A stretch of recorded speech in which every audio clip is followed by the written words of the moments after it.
What comes to mind when you think of a Native woman? What are some of your first things that come to your mind?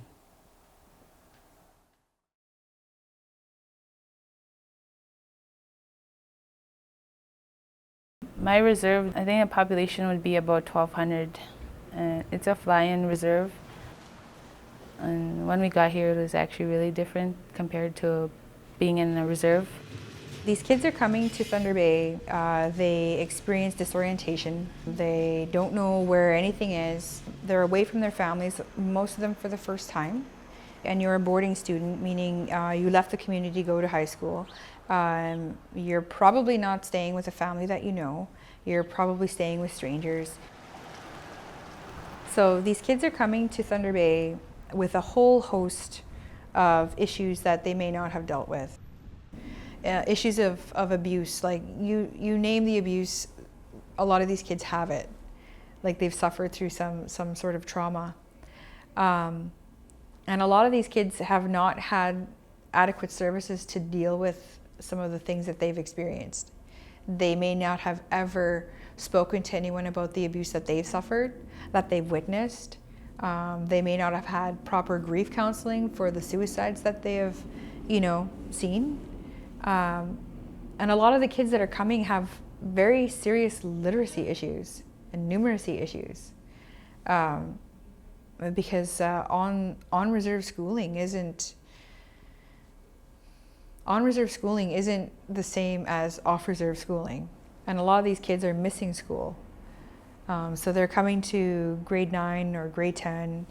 They're not at the same speed as other grade 9 and 10 kids. So when you come to a place like Thunder Bay, it's overwhelming. I didn't really expect different cultures in one city. Well, at first I didn't feel accepted because they saw me as another native person in the streets, while I'm actually out here for education. It was hard for me because I felt like I carried the stereotype with me. I felt like the fellow students thought of me as a drunk, as a substance abuser, as someone who's lazy, who doesn't work. When you come to Thunder Bay and you're a young person and you are facing racism every single day, and it's not just being yelled at as you're walking down the street, you're having things thrown at you, you're having store clerks follow you, you're being kicked out of gas stations, you're harassed, police stop you. It's terrible. So what often happens is, yes, you do have those terrible self-esteem issues. Like, how do you feel good about yourself when the entire city is telling you you're worthless? Thunder Bay has a problem with racism. One time I went to a restaurant. We were there clearly before another group. Waitress saw us and then looked at the other person, group before us, that came in after us, and she went directly to them. Totally ignored us. And was that racism? But it was obviously, she based it on who I was. So she served them, sat them, and we walked out. I was mad. I felt awful, dirty. But through my experience in my life, I was able to channel that. I was able to deal with that. But with a youth, getting an egg thrown at him from a passing car, that has to be very hurtful. Like, if I ever had an egg thrown at me, I would go nuts. So that happens to our kids regularly.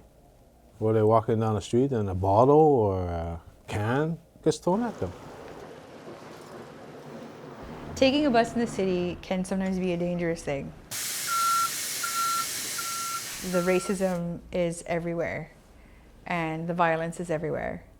There's been cases where people have been waiting for the bus and there's been a car will pull up and they've tried to take people, they've thrown things at people at bus stops. That's usually where a lot of the racism happens, is you're just on the street, you're vulnerable.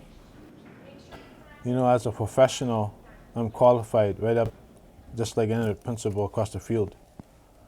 But I still feel that I'm treated differently because I'm a First Nation. I'm not up to par. And that term drunken Indian could even be placed in that I'm not good enough. And that just goes back to the perception of what a First Nation person is. So that's identity.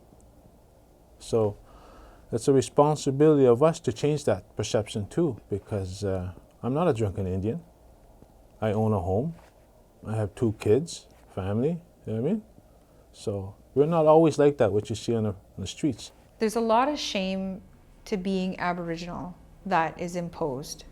Like, there's shame in your language, there's shame in where you come from, there's shame in the color of your skin, there's shame in your accent,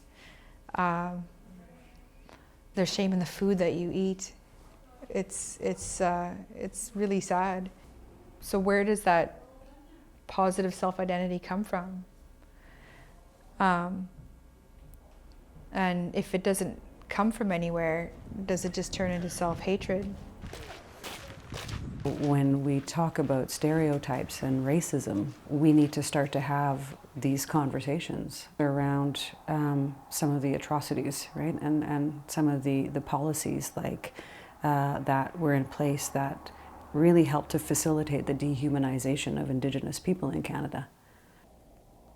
Through the residential school years of 5 generations of that, and when someone tells you that you're a savage, you're no good, that does something to your soul. And there's shame there. And you know, my parents went to residential school, and I didn't really know who I was till I was 35 years old. And that's when they finally told me everything what happened to them. We weren't allowed to attend university either before. Part of those policies, right, going back to that either. We weren't allowed to seek legal counsel. We weren't allowed to leave our reserves without a pass. You know, we couldn't hire a lawyer. You know, I mean, everywhere that you turn, it was just, there were so many oppressive policies that were continuing to keep us, you know, down, right? So in explaining how colonialism is an issue for us today, it's not a historical issue. It's an ongoing issue. It's an attitude of where one is better than the other. It's not a working together sort of mentality. It's plow through. It's, you know, we're going to change the way you think, the way you behave, and you're going to be more like me.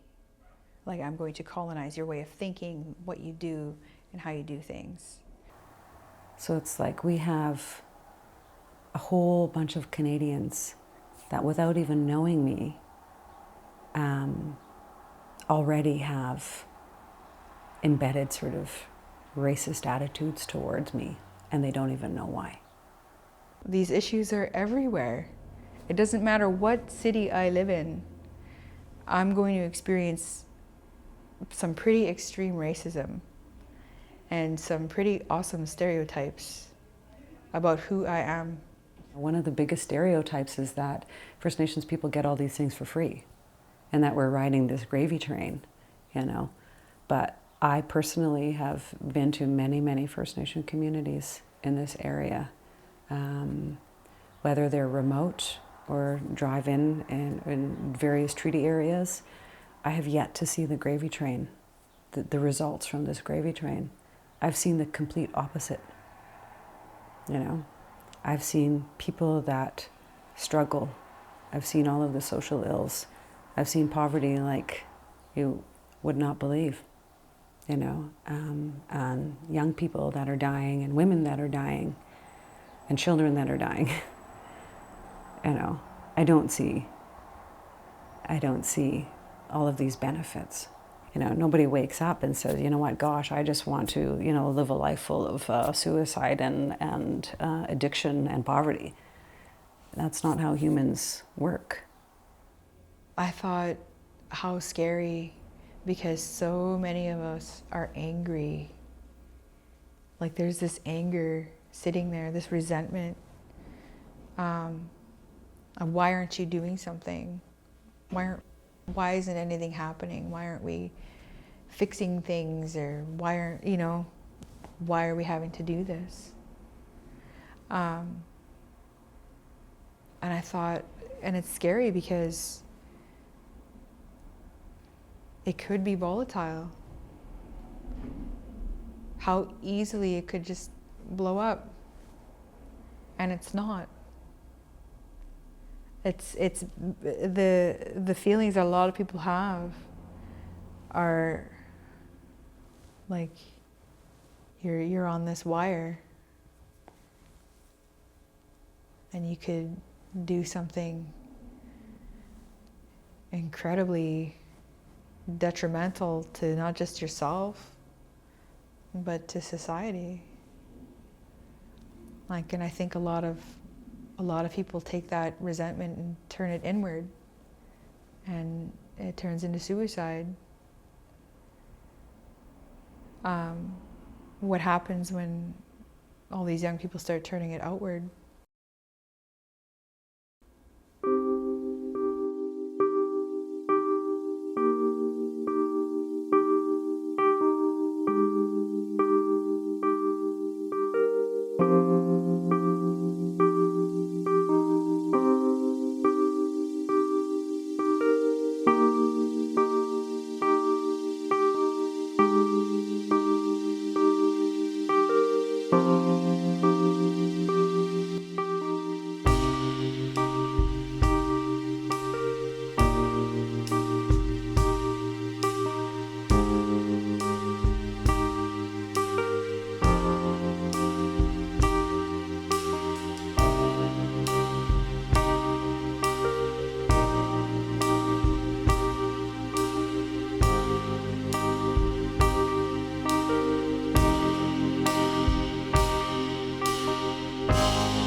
Help TVO create a better world through the power of learning. Visit supporttvo.org and make a tax-deductible donation today.